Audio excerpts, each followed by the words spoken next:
Hello बच्चों, नमस्ते। कैसे हैं आप सभी? उम्मीद है शानदार होंगे और शानदार तरीके से अपनी पढ़ाई को कर रहे होंगे। बच्चों, मैं आपका भाई नीरज यादव स्वागत करता हूं आपके अपने परिवार तैयारी विद नीरज में। बच्चों, लास्ट क्लास में हम लोगों ने एक्सरसाइज 1.1 का क्वेश्चन नंबर 1 कर लिया था और 2 कर लिया था।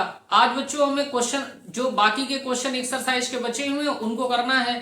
तो इसी कड़ी में क्वेश्चन नंबर 2 के बाद क्वेश्चन नंबर 3 आप लोग देखिए। क्वेश्चन क्या कह रहा है समझने का प्रयास करिए। क्वेश्चन में लिखा हुआ है कि अभाज्य गुणनखंडन विधि द्वारा निम्नलिखित पूर्णांकों के एचसीएफ और एलसीएम ज्ञात कीजिए। क्वेश्चन में दे रखा है 12, 15, 21, 17, 23 और 29 और आगे दे रखा है 8, 9 और 25। इन तीन के बच्चों कह रहा है हमको निकाल देना है एचसीएफ और हमको निकाल देना है एलसीएम। तो बेटा फर्स्ट क्वेश्चन सबसे पहले देख लीजिए। फर्स्ट क्वेश्चन हमारा क्या दे रखा है? 12 दे रखा है, 15 दे रखा है और दे रखा है हमारे पास 21। बच्चों 12, 15 और 21 के अभाज्य गुणनखंड करिए। सबसे पहले 12 के आप अभाज्य गुणनखंड करिए। तो देखिए 12 एक हमारी सम संख्या है, 2 से विभाजित हो जाएगी। 2 से काट लीजिए, 2 छक्के 12 हो जाएगा। फिर 2 से काट लीजिए, 2 तिहाई 6 हो जाएगा। 3 से काट लीजिए, 3 एक नम 3 हो गया। अब बच्चों 15 के अभाज्य गुणनखंड करिए। तो आप जानते हैं 15 2 से तो कटेगा नहीं, 3 से आप काट लीजिए, 3 पचे 15 हो गया। 5 एक नम 5 हो गया। आगे बच्चों 21 की बात कर लीजिए। 21 बेटा 2 से भी नहीं कटेगा, 3 से काट लीजिए। 3 से काटेंगे, 3 सत्ते 21 हो जाएगा। 7 एक नम 7 हो जाएगा। तो बच्चों यहां से हम लोग क्या लिख सकते हैं? 12 के अभाज्य गुणनखंड लिख सकते हैं। 12 बराबर हमारे पास आ गया है 2 गुणा 2 गुणा 3, 2 गुणे में 2 गुणे में 3। बच्चों हमारे पास 15 को हम लोग लिख सकते हैं 3 गुणे में 5। बेटा हम लोग 21 को क्या लिख सकते हैं? तो हम लोग लिख सकते हैं 3 गुणे में 7।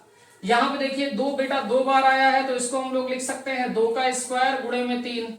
यहां तक की बात में कोई डाउट तो होगा नहीं आपको। बच्चों हमको निकालना है एलसीएम और हमको निकालना है एचसीएफ।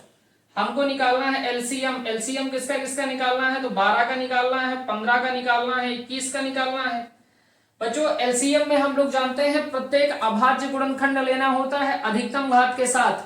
प्रत्येक अभाज्य गुणनखंड लेना होता है अधिकतम घात के साथ।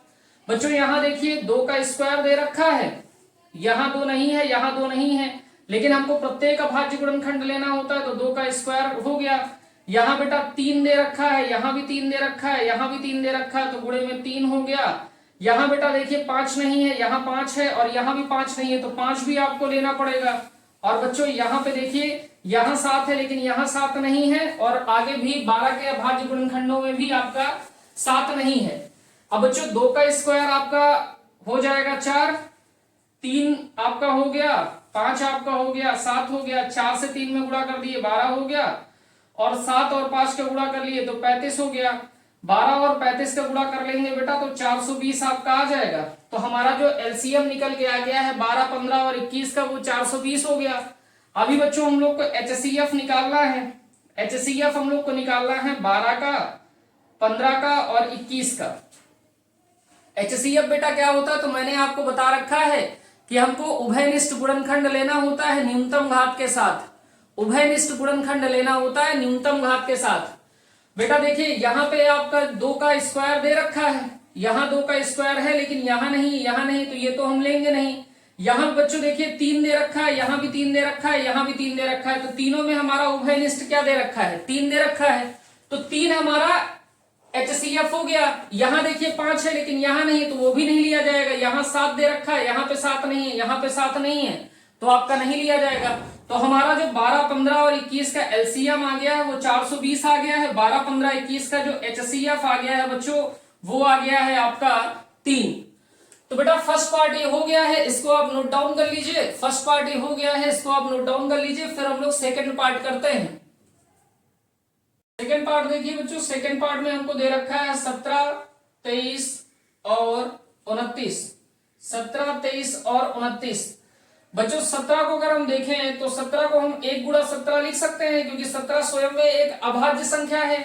23 भी एक अभाज्य संख्या है बेटा, तो इसको हम लिख सकते हैं 1 गुणा 23 और 29 भी एक अभाज्य संख्या है, तो इसको हम 1 गुणा 29 लिख सकते हैं। हम लोग जानते हैं अभाज्य संख्याएं क्या होती हैं, जिनके सिर्फ 2 गुणनखंड होते हैं, एक तो स्वयं होता है और एक एक होता है।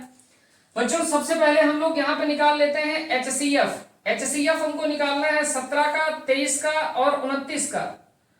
बच्चों एचसीएफ क्या होता है, हमको उभयनिष्ठ गुणनखंड लेना होता है न्यूनतम घात के साथ। तो यहाँ उभयनिष्ठ देखिए, एक यहाँ भी है, एक यहाँ भी है, एक यहाँ भी है, तो हमारा जो एचसीएफ हो जाएगा वो तो 1 हो जाएगा। यहाँ 17 है लेकिन यहाँ नहीं है, यहाँ नहीं है तो ये भी नहीं लिया जाएगा। 23 यहाँ है, यहाँ 23 नहीं, यहाँ नहीं है तो ये भी नहीं लिया जाएगा। यहाँ 29 दिया है, यहाँ 29 नहीं है, यहाँ 29 नहीं है तो ये भी नहीं लिया जाएगा। अब बच्चों हम लोगों को निकालना है यहाँ से एलसीएम। एलसीएम जो निकालना है 17 का निकालना है, 23 का निकालना है और 29 का निकालना है। हम लोग जानते हैं 17, 23 और 29 का एलसीएम निकालना है। एलसीएम क्या होता है बेटा, हमको अधिकतम घात लेनी होती है प्रत्येक अभाज्य गुणनखंड की। तो एक हमारा यहां से आ गया, एक देखिए सभी में है तो 1 आ गया, गुणे आपका 17 हो गया, गुणे आपका 23 हो गया और गुणे आपका 29 हो गया। 17, 23 और 29 का जब गुणा कर लेंगे आप, 17, 23 और 29 का जब गुणा कर लेंगे तो 11 आ जाएगा, 339 आ जाएगा।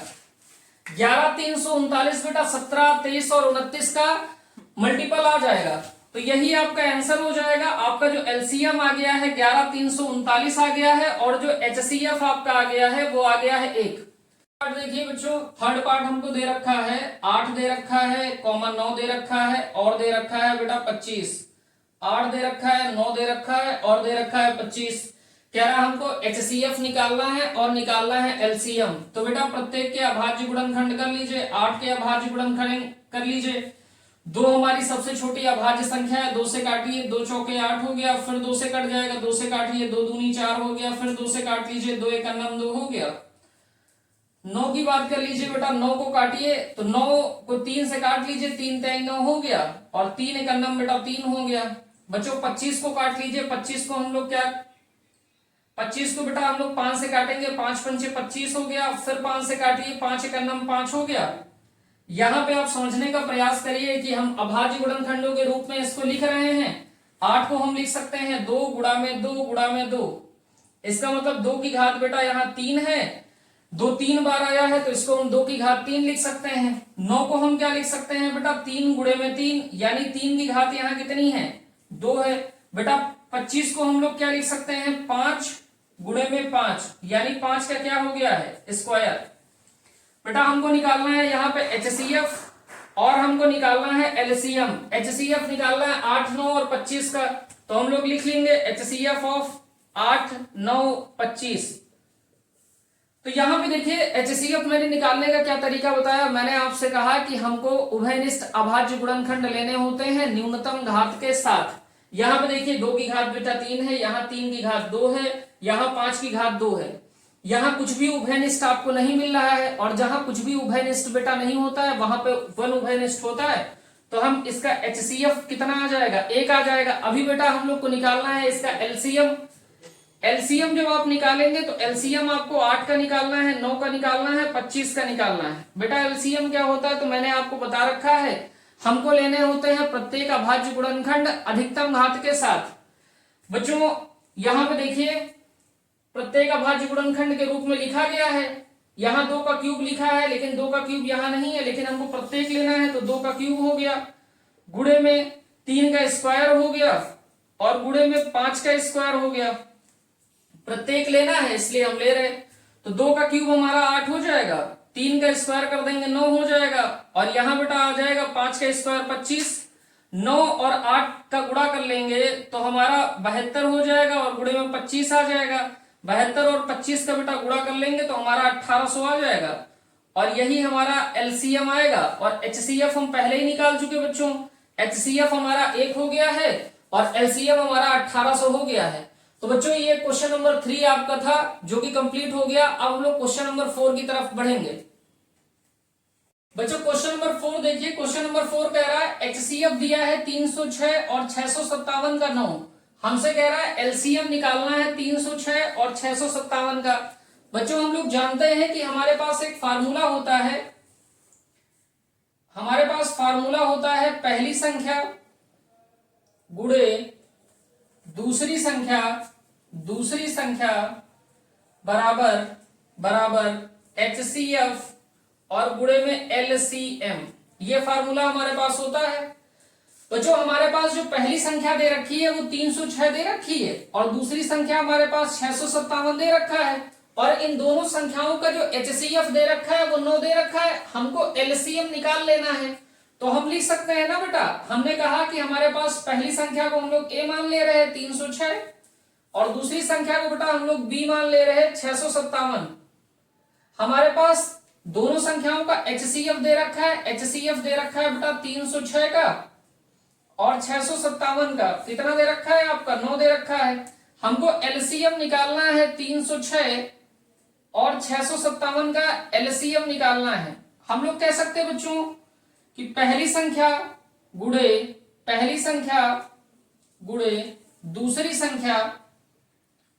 संख्या बराबर HCF बेटा किसका निकालना है? 306 का, 657 का और LCM हमारे पास निकालना किसका है? LCM में निकालना है 306 का और 657 का।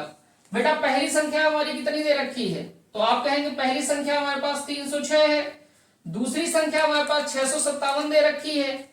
HCF हमको दे रखा है बेटा 306 और 657 का 9, तो ये हमारा 9 हो गया और गुणे में हमारे पास बेटा LCM निकालना है हमको 306 और 657 का। बेटा इधर ये देखिए गुणे में है तो इस साइड आएगा, भाग में आ जाएगा, तो हम लोग लिख सकते हैं 306 गुणे 657 और बटे में बेटा 9 आ जाएगा और ये बराबर किसके होगा? तो आप कहेंगे LCM 306 और 657 के बराबर होगा।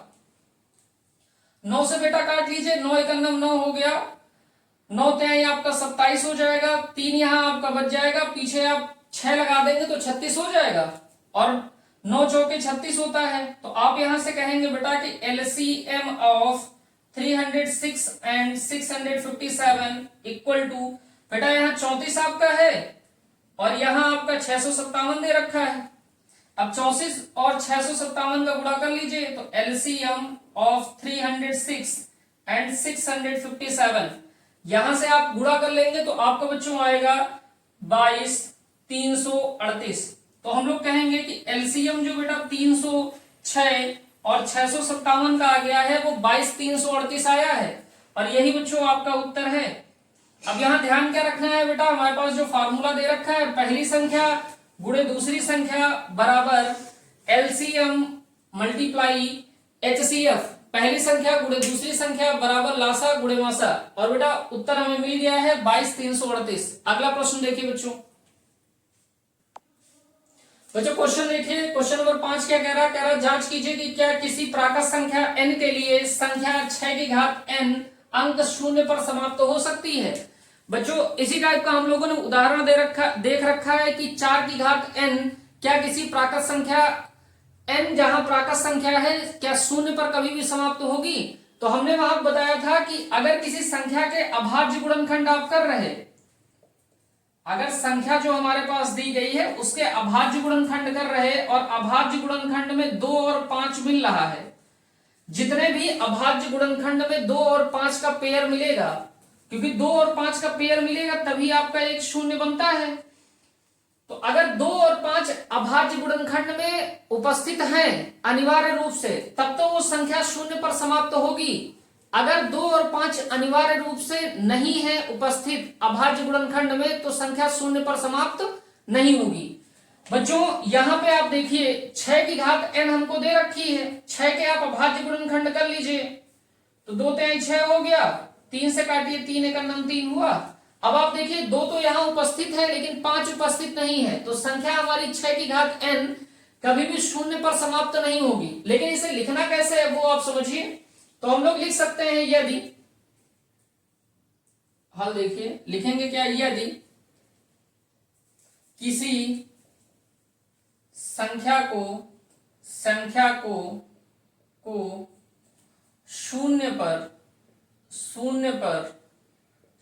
पर समाप्त होना है तो संख्या के संख्या के अभाज्य गुणनखंड में 2 तथा 5 अनिवार्य रूप से 2 तथा 5 अनिवार्य रूप से उपस्थित होना चाहिए। हमने लिख दिया है कि यदि कोई संख्या शून्य पर समाप्त होना है तो उस संख्या के अभाज्य गुणनखंड में 2 तथा 5 अनिवार्य रूप से उपस्थित होता है।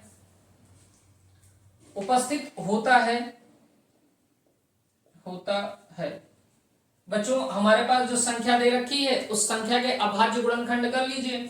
तो संख्या 6 की घात n दे रखी है बेटा, चूंकि 6 की घात n दे रखी है हमको और 6 के अभाज्य गुणनखंड लिखेंगे तो आप आ जाएगा 2 गुणा 3 की पावर n हो गई। तो इसको हम लिख सकते हैं 2 की पावर n गुणे 3 की पावर n।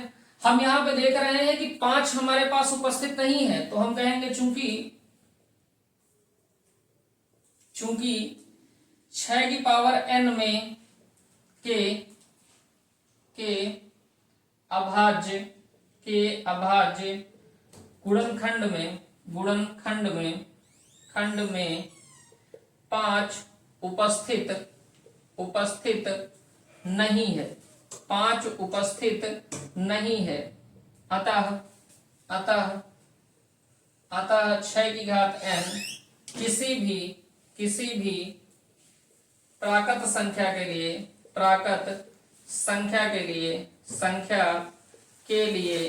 के लिए शून्य पर समाप्त नहीं होगी। बच्चों हमेशा इस बात का ध्यान रखेंगे, अगर हमें कोई भी नंबर दे रखा है और नंबर के प्राइम फैक्टर करेंगे, अभाज्य गुणनखंड करेंगे, अगर अभाज्य गुणनखंड में 2 और 5 हमको अनिवार्य रूप से मिलेगा तो वो संख्या शून्य पर समाप्त होगी। अगर अभाज्य गुणनखंड करने पर हमको 2 और 5 नहीं मिल रहा है तो संख्या हमारे पास जो संख्या है वो शून्य पर कभी भी समाप्त नहीं होगी। अगला क्वेश्चन बच्चों देखिए, क्वेश्चन नंबर 6। बच्चों क्वेश्चन नंबर 6 देखिए, कह रहा है व्याख्या कीजिए कि 7 गुणे 11 गुणे 13 प्लस 13 तथा 7 गुणे 6 गुणे 5 गुणे 4 गुणे 3 गुणे 2 गुणे 1 प्लस 5 भाज्य संख्याएं हैं क्यों। तो बच्चों ये हमारा एक सवाल है और ये हमारा दूसरा क्वेश्चन है और दोनों संख्याओं को हमको कह रहा है कि भाज्य संख्याएं क्यों है, ये बात बतानी है। हम लोग जानते हैं कि भाज्य संख्याएं क्या होती हैं। हम लोग जानते हैं ऐसी संख्याएं जिनके 2 से अधिक गुणनखंड होते हैं वो संख्याएं आपकी भाज्य संख्याएं कहलाती हैं। तो हमको ये चीज सिद्ध करके दिखा देनी है कि इस संख्या के 2 से ज्यादा गुणनखंड हैं। अगर किसी संख्या के 2 से ज्यादा गुणनखंड होते हैं तो संख्या आपकी भाज्य संख्या होगी। बच्चों हम पहले वाले पार्ट को ले लेते हैं। पार्ट नंबर फर्स्ट हमारा जो दे रखा है 7 गुणे में 11 गुणे में 13 और प्लस 13 दे रखा है आपका। अब इस संख्या को हम लोग मान ले रहे हैं कि ये संख्या a के बराबर है। a कोई संख्या दे रखी है इतनी, तो हम लोग लिख सकते हैं बेटा a इक्वल टू, यहाँ पे देखिए 13 आपका दे रखा है, यहाँ भी 13 दे रखा है, तो हम 13 को बेटा कॉमन ले सकते हैं। तो 13 हमने यहाँ से कॉमन ले लिया तो यहाँ बचेगा कितना 7 गुणे में 11 गुणे में 1 और प्लस का बेटा 1 बचेगा यहाँ। तो यहाँ आ जाएगा a बराबर 13 और बेटा देखिए 11 का 1 में गुणा कर लेंगे तो 11 हो जाएगा। अब 11 का यहाँ 7 में गुणा कर लेंगे तो 11 और 7 के गुणा करेंगे तो 77 आ जाएगा प्लस का 1। तो यहाँ बेटा a बराबर किसके आ जाएगा, तो आप कहेंगे यहाँ 11 हो गया और 77 में 1 बेटा जोड़ देंगे तो 78 आपका हो जाएगा। अब 13 एक अभाज्य संख्या है, 78 के बेटा अभाज्य गुणनखंड कर लीजिए। 78 के आप अभाज्य गुणनखंड करिए तो ये आपका 2 से कट जाएगा, 2 तिहाई आपका 6 होगा, 1 बचेगा, पीछे आप 8 लगा दीजिए तो 18 हो जाएगा, 2 निम्मा 18 हो गया। 3 से काट लीजिए, 3 एक अन्नम 3 हो जाएगा, 3 तिहाई 9 हो जाएगा। 13 से काट लीजिए, 13 एक अन्नम 13, तो 78 को हम लोग लिख सकते हैं ना 2 गुणे 3 गुणे 13। तो बेटा ये एक बराबर किसके आ गया, तो आप कहेंगे 13 हो गया, गुणे में 2 हो गया, गुणे में 3 हो गया और गुणे में 13 हो गया। अब बच्चों सबसे छोटी अभाज्य संख्या अभाज्य संख्याओं को बढ़ते हुए क्रम में व्यवस्थित कर दीजिए। तो 2 हो गया, गुणे में 3 हो गया, गुणे में 13 हो गया। 13 यहाँ बेटा 2 बार है तो 13 का यहाँ स्क्वायर हो गया। ये आपकी संख्या ए के अभाज्य गुणनखंड निकल आए हैं। अब देखिए बेटा, अभाज्य गुणनखंड यहाँ 2 से अधिक आ रहे हैं, और किसी भी संख्या के अगर अभाज्य गुणनखंड 2 से अधिक आएंगे तो संख्या हमारी भाज्य संख्या होगी। तो हम लिखेंगे चूंकि संख्या ए के अभाज्य गुणनखंड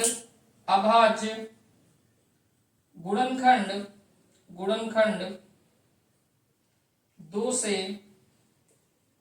अधिक हैं, अतः संख्या ए भाज्य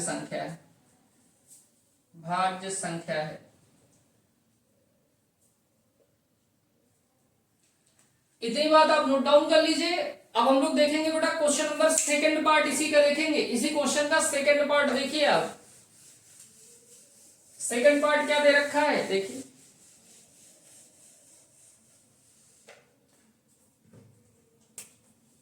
सेकंड पार्ट में बच्चों दे रखा है हमें 7 गुणे में 6 गुणे में 5 गुणे में 4 गुणे में 3 गुणे में 2 गुणे में 1 और प्लस का 5। अब बेटा जैसे हमने पहली वाली संख्या को a मान लिया था, तो इस संख्या को हम लोग b मान लेते हैं। तो यहाँ पे देखिए b बराबर कितना हो जाएगा, यहाँ पे देखिए 5 आपका दे रखा है बच्चों, यहाँ भी 5 दे रखा है।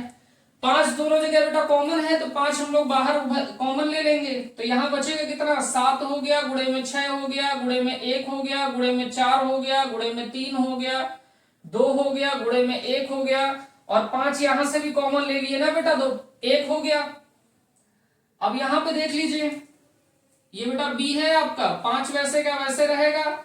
यहां बेटा 7 का 6 में गुणा कर लेंगे तो 42 हो जाएगा, और 42 का 1 में गुणा कर लेंगे बेटा तो 42 ही रहेगा। इस 4 का बेटा यहां गुणा कर लीजिए तो 12 हो गया, 12 का 2 में गुणा कर लेंगे तो 24 हो जाएगा, 24 का 1 में गुणा करेंगे बेटा 24 ही रहेगा।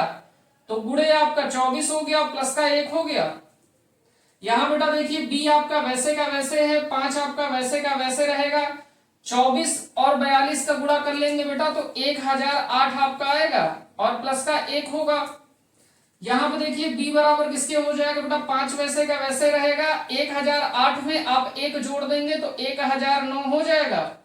बच्चों यहां देखिए संख्या के 2 से अधिक गुणनखंड आ गए ना। 5 के गुणनखंड में भी 5 गुणा 1 आएगा, 1009 के गुणनखंड करेंगे तो 1 गुणा 1009 आएगा। तो 1 हो गया, 5 हो गया, 1009 हो गया। तो हम लोग क्या लिख सकते हैं, चूंकि संख्या b के 2 से अधिक गुणनखंड है, 2 से अधिक गुणनखंड है,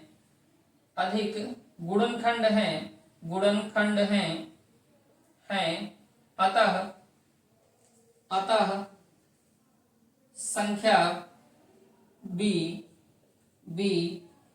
भाज्य संख्या है।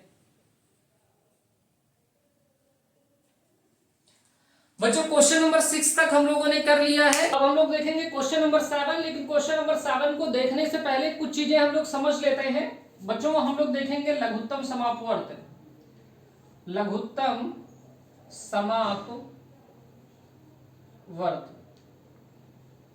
जिसको बेटा हम लोग बोलते हैं एलसीएम, और एलसीएम को हम लोग लिख सकते हैं बेटा लीस्ट कॉमन मल्टीपल। यानी हम कह सकते हैं हमारा एलसीएम बच्चों क्या होता है, तो लीस्ट का मतलब हो गया छोटा, कॉमन का मतलब हो गया उभयनिष्ठ, और मल्टीपल का मतलब हो गया गुणज। कहने का मतलब हमारा जो एलसीएम होता है वो क्या होता है, सबसे छोटा उभयनिष्ठ गुणज होता है। एलसीएम हमारा क्या होता है, छोटा उभयनिष्ठ गुणज, मतलब वह छोटे से छोटी संख्या जो उभयनिष्ठ है और गुणज है वही हमारी कहलाती है एलसीएम। जैसे हमसे कह दिया जाए 2 तथा 4 का एलसीएम होगा, तो बेटा कैसे लिखोगे आप, गुणज के फॉर्म में लिखो। तो 2 का गुणज 2 होगा, 4 होगा, 6 होगा, 8 होगा, यानी गुणज का मतलब हम सिंपल कह सकते हैं बेटा पहाड़ा। 4 के गुणज लिखेंगे तो 4 हो गया, 8 हो गया, 12 हो गया, 16 हो गया। तो बच्चों हमको देखना है गुणज, लेकिन गुणज कैसा होना चाहिए, उभयनिष्ठ होना चाहिए और साथ ही साथ क्या होना चाहिए, छोटा होना चाहिए। तो बच्चों देखिए 2 यहाँ तो है लेकिन यहाँ नहीं है, तो ये तो हमारा एलसीएम होगा नहीं। हमसे कह रहा उभयनिष्ठ चाहिए, तो उभयनिष्ठ क्या है बच्चों, यहाँ 4 देखिए यहाँ भी है और 4 यहाँ भी है, और बेटा 4 से छोटा कोई उभयनिष्ठ तो है नहीं और गुणज तो है ही। तो हम कहेंगे बच्चों, हम कह देंगे कि 2 और 4 का जो एलसीएम होगा, एलसीएम 2 और 4 का जो होगा वो बच्चों 4 होगा। अब इसी कॉन्सेप्ट का अप्लाई, इसी सेम कॉन्सेप्ट की अप्लाई करेंगे हम इस क्वेश्चन में। तो देखिए कैसे अप्लाई करेंगे।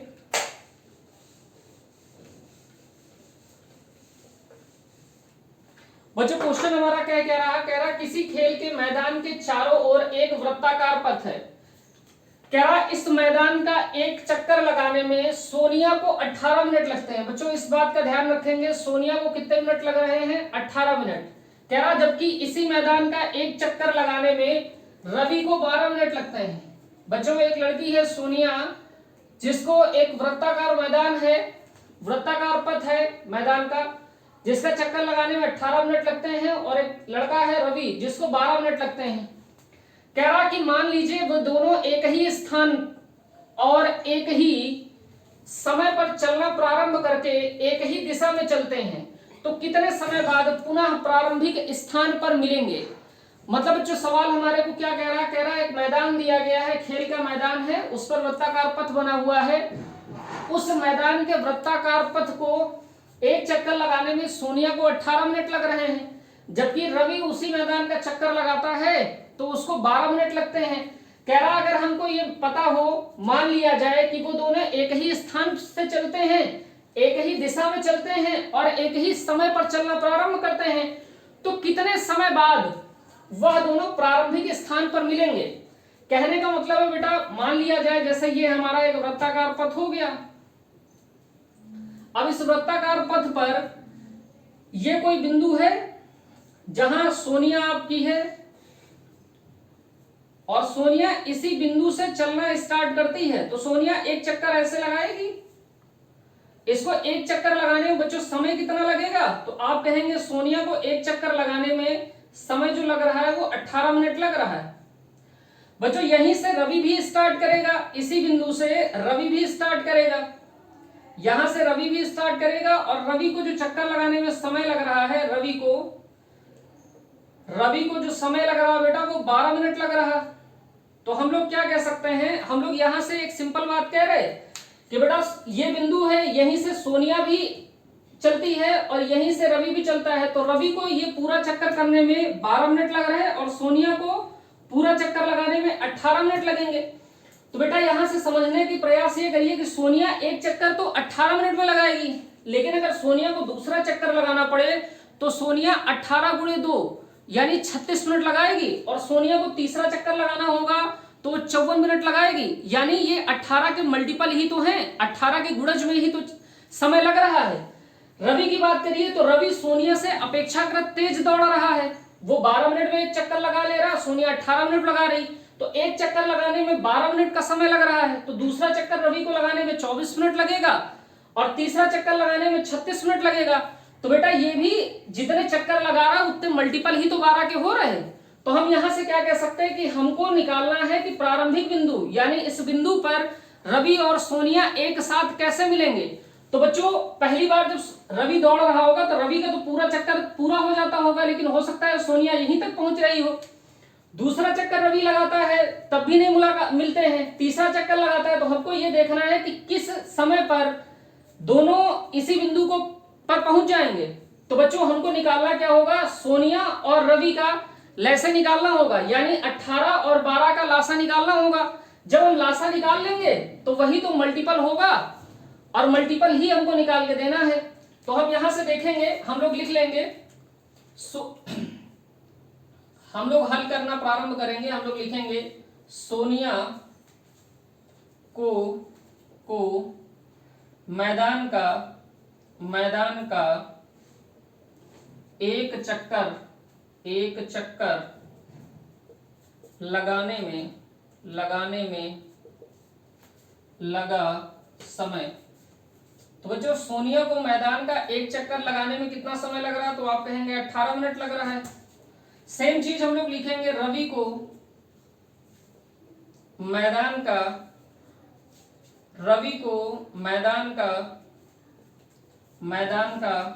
एक चक्कर लगाने में लगा समय। और बेटा रवि को कितना समय लग रहा है, तो आप कहेंगे सर हमको 12 मिनट लग रहा है रवि को। और हमको ज्ञात करना है कितने समय बाद पुनः प्रारंभिक स्थान पर मिलेंगे, तो हम लोग लिखेंगे रवि और सोनिया प्रारंभिक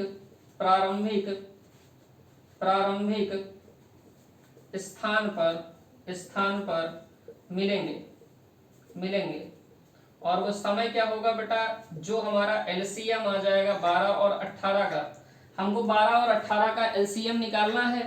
बेटा 12 के अभाज्य गुणनखंड कर लीजिए और 18 के अभाज्य गुणनखंड कर लीजिए। तो 12 के अभाज्य गुणन करेंगे, 2 से काट लीजिए, 2 छिक्के 12 हो गया, 2 से काट लीजिए, 2 तिहाई 6 हो गया, 3 एकन्नम 3 हो गया। 18 का लिख लीजिए बच्चों, 18 को आप काटिए तो 2 से काटिए, 2 निम्मा आपका 18 हो गया, 3 तिहाई 9 हो गया, 3 एकन्ना बेटा 3 हो गया। तो हम यहाँ पे क्या लिख सकते हैं बच्चों, 12 को हम लोग लिख सकते हैं 2 गुणा में 2 गुणा में 3, यानी यहाँ से हम लोग लिख सकते हैं 12 बराबर 2 का स्क्वायर गुणे में 3 हो गया। और बेटा 18 को हम लोग क्या लिख लेंगे, 2 गुणा में 3 यानी हम लोग लिख सकते हैं 2 गुणे 3 की घात 2 हो गया। अब बच्चों हमको निकालना है एलसीएम, और एलसीएम निकालने का तरीका क्या होता है, तो यहां से हमको निकालना है एलसीएम 12 और 18 का। और एलसीएम निकालने का तरीका मैंने पहले से बता दिया है कि हमको प्रत्येक अभाज्य गुणनखंड लेना है अधिकतम घात के साथ। तो यहाँ बेटा देखिए 2 की घात 2 रखी है और यहाँ 2 की घात 1 है, अधिकतम घात हमको लेना है, तो 2 की घात आपकी 2 हो गई, गुणे यहाँ बेटा देखिए 3 की घात 2 है, यहाँ 3 की घात 1 है, हमको अधिकतम घात लेनी है, तो 3 की घात आपकी 2 हो जाएगी। ये बेटा 2 का स्क्वायर आपका 4 हो गया और 3 का स्क्वायर 9 हो गया, और 9 और 4 का गुणा कर देंगे तो हमारा 36 आएगा, और 36 से क्या आएगा मिनट, यानी कि 36 मिनट बाद रवि और सोनिया प्रारंभिक बिंदु पर मिलेंगे। रवि और सोनिया प्रारंभिक बिंदु पर 26 मिनट के बाद मिलेंगे। बच्चों इस तरीके के सवाल हमारे वर्ड प्रॉब्लम के सवाल हैं एलसीएम और एचसीएफ के। एक छोटी सी मैं ट्रिक आपको बता दे रहा हूं, अगर आपको कभी भी ये लगता है, इस बात को हमेशा ध्यान रखिएगा, अगर आपको कभी भी ये लगता है कि आपको जो क्वेश्चन में डेटा दिया गया है उत्तर आपका उस डेटा से बड़ा आएगा, क्वेश्चन में जो डेटा दिया गया है उत्तर आपका उस डेटा से बड़ा आएगा, तो हमेशा सवाल में आपको एलसीएम निकालना होगा। यहाँ देखिए जो डेटा दिया गया है उत्तर आपका उस डेटा से बड़ा आया है, हम लोगों ने निकाला एलसीएम है। और अगर दिए गए डेटा से कम उत्तर आ रहा है या आपको लगता है कम उत्तर आएगा, तो हमेशा आपको एचसीएफ निकालना होगा। यहाँ मल्टीपल लिए जाते हैं, वहां आपके फैक्टर लिए जाते हैं। तो बच्चों आज आपकी ये पहली एक्सरसाइज 1.1 कंप्लीट हो गई है। अगर आपको क्लास पसंद आती है तो अपने दोस्तों के साथ अधिक से अधिक साझा करिए। कल मिलते हैं नेक्स्ट क्लास में, तब तक के लिए बच्चों जय हिंद।